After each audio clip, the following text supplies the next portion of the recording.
Hindi ba nakikita ng mga Facebook friend mo ang mga post mo sa iyong Facebook account?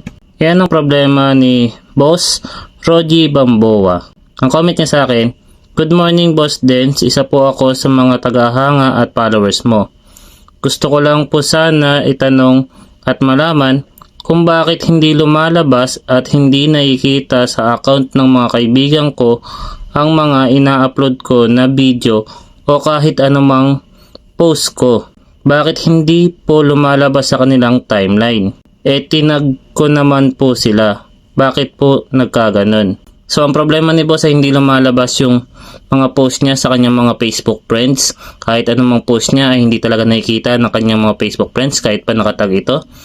So, kung gusto niyo pong malaman kung paano po ayusin yan, ay tuturo ko po sa inyo. Ang una niyo lang po dapat gawin ay open lang po yung inyong Facebook account. Ngayon po, kapag na-open nyo na po yung inyong Facebook account, ay kailangan nyo lang po pumunta sa setting ng inyong Facebook. At para gawin yon, ay pinutin nyo lang po itong menu sa gilid.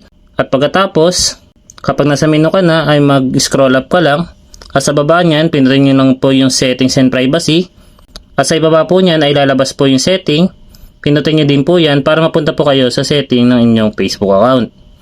Pagkatapos, kapag nandito na po tayo sa settings and privacy, pag-scroll up lang po tayo. Sunod naman ay hanapin nyo naman po itong post. Kapag nandito na po tayo sa post, pinutin nyo naman po itong "Who can see your future post?" Pinutin nyo lang po yan. Siguro ang nangyari po kay boss ay naiset niya po ito sa Only Me. So ang kailangan nyo lang pong gawin dyan boss ay iset mo lang po ito sa friends o kaya public. Kung gusto nyo pong makita lahat ng post nyo ng inyong mga Facebook friends. So sana po ay makatulong po sa inyo ang video na ginawa ko.